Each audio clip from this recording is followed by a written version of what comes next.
All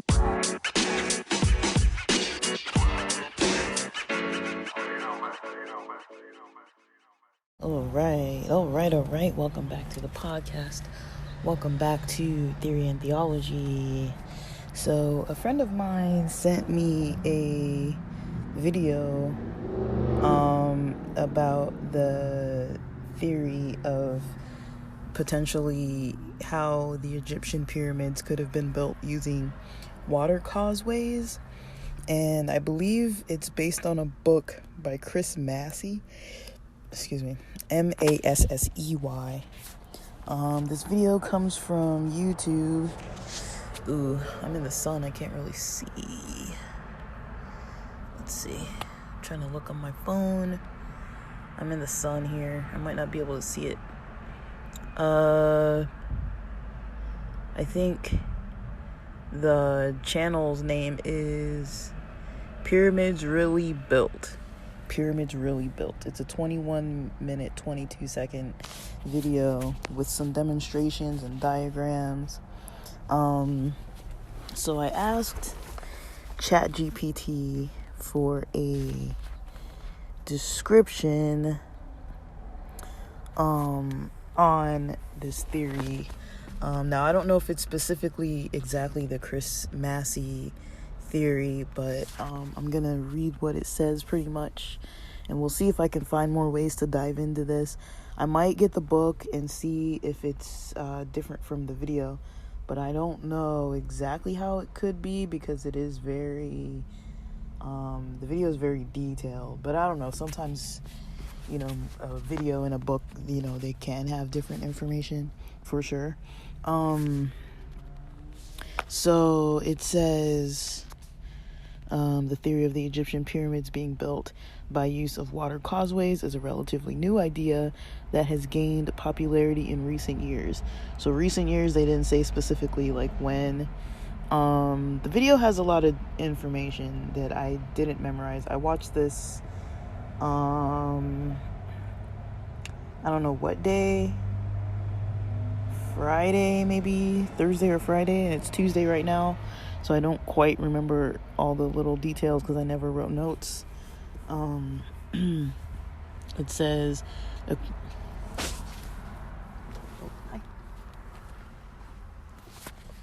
second.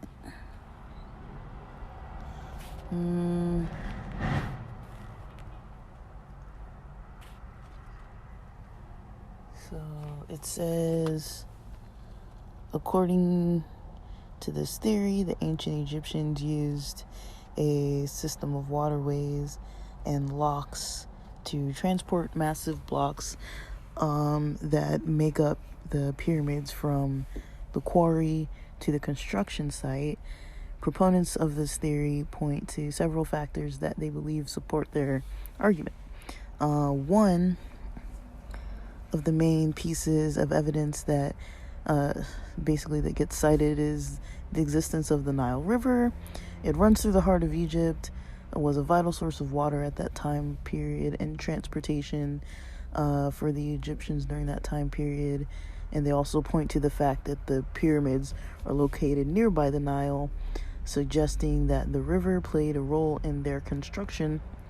Another piece of evidence often cited in support of this theory is the presence of large, flat-bottomed boats that were discovered at the pyramids of Giza. These boats, which are believed to have been for religious ceremonies, may also have been used to transport the heavy stone blocks from the quarry to the construction site. In addition to these physical pieces of evidence, proponents of the water causeways theory also point to the lack of evidence for other methods of transportation. For example, there's no evidence of ramps or sledges that would have been used to transport the stone blocks, leading some to believe that the ancient Egyptians used a system of water causeways instead. To support this theory, some researchers have even created computer models to show how the water causeways would have worked in practice. These models suggest that the ancient Egyptians would have used a series of locks and dams to control the flow of water and create a canal system that would have allowed them to transport the heavy stone blocks from the quarry to the construction site. Despite the growing popularity of the water causeways theory, there are also several arguments against it. One of the main criticisms of this theory is the lack of concrete evidence to support it. And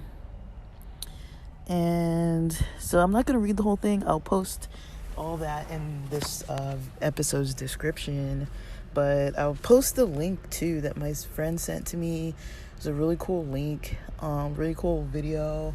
I really like the demonstrations and all the parts of the descriptions and everything in that video.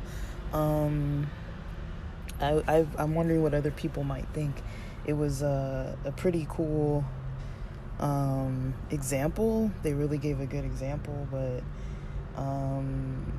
like it's hard to really tell like what's fully accurate. Like, is it fully accurate? Like, I mean, at some point it's like, who cares if it's accurate, right? Like, none of us were there, but I don't know how that affects us currently. But then they also mentioned that there were some temples in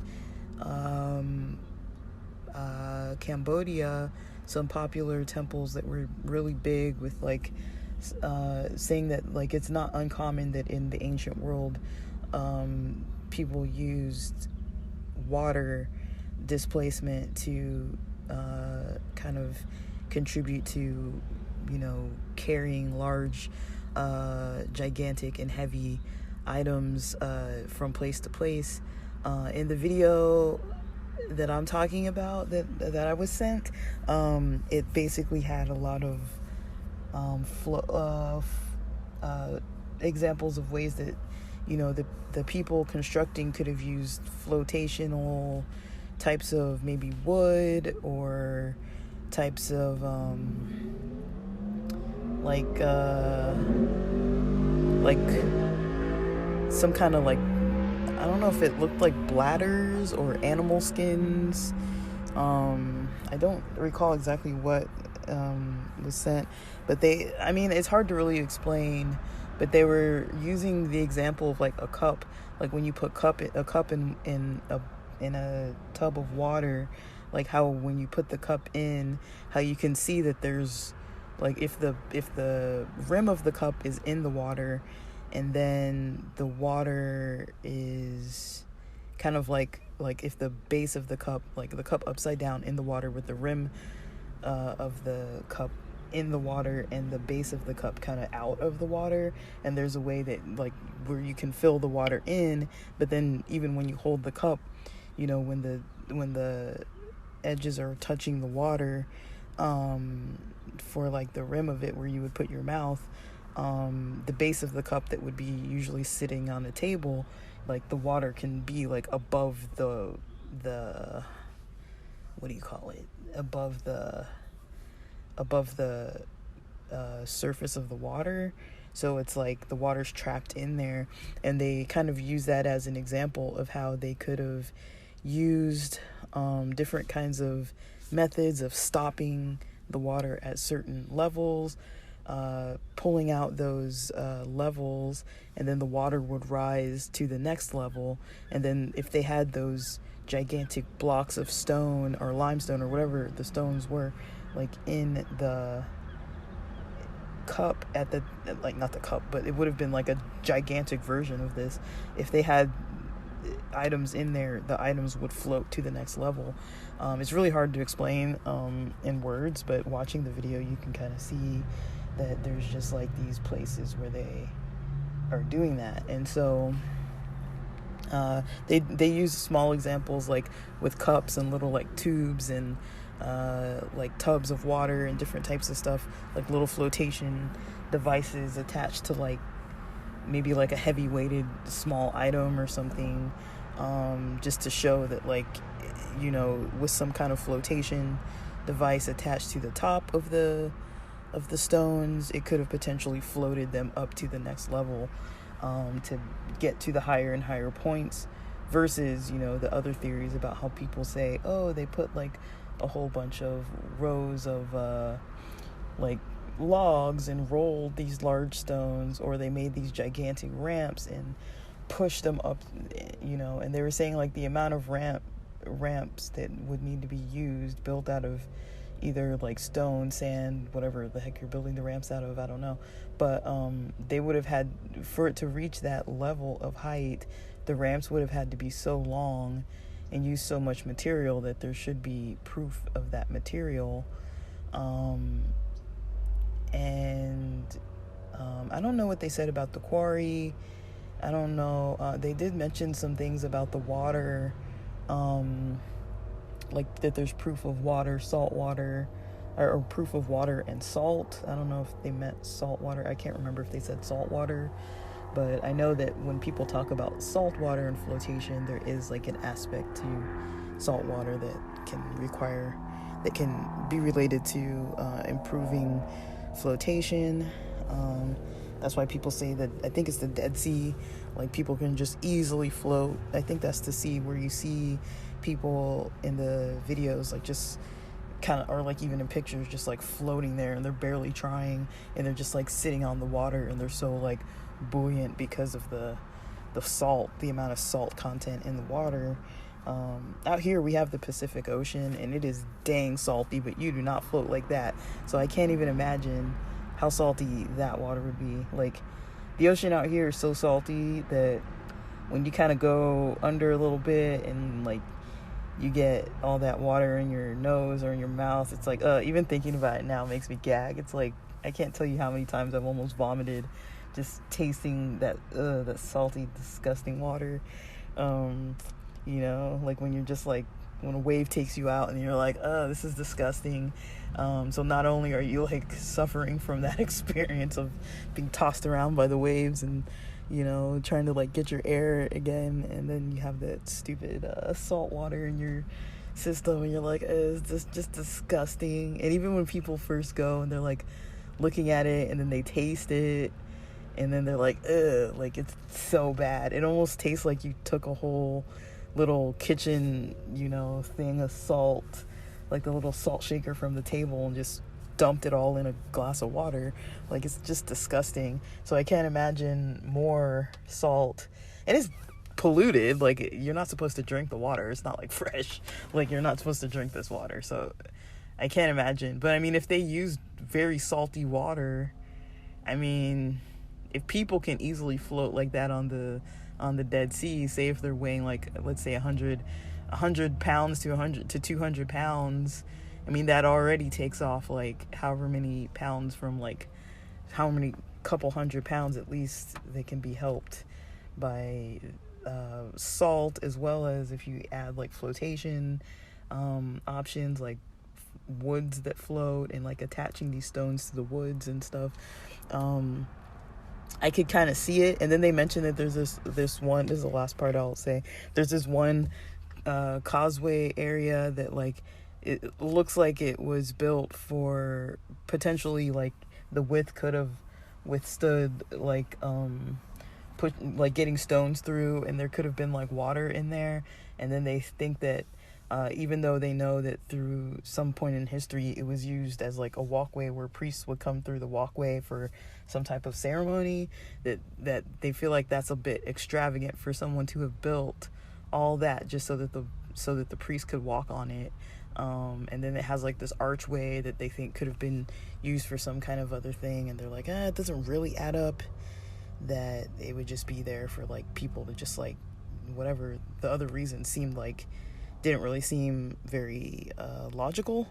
And so yeah, there's all that. But I mean, a lot of times, sometimes this stuff is like neither here nor there. We don't really know the absolute truth with it. But that's a lot of what was happening in this theory. So I'll put those notes in this description, and then that's it for now. And if you guys like this topic, I'll try to find more information on it. But the book is by Chris Massey, Massey. I don't know if that's who was speaking in the video. I don't know. but I couldn't find information about Chris Massey's theory on ChatGPT, but I didn't check like Chris Massey's book, so I don't really know. But I don't know, I'm interested in reading the book. I might find it and see if I can get through it and post more if there's more information and keep going with that theory, or we'll see. I'm trying to post some ancient theories to see what traction is kind of more important to people, what kind of stuff people want to hear. And I got an errand to start running at like 10:30 right now, so I gotta go. But hopefully that's interesting, and thanks for listening.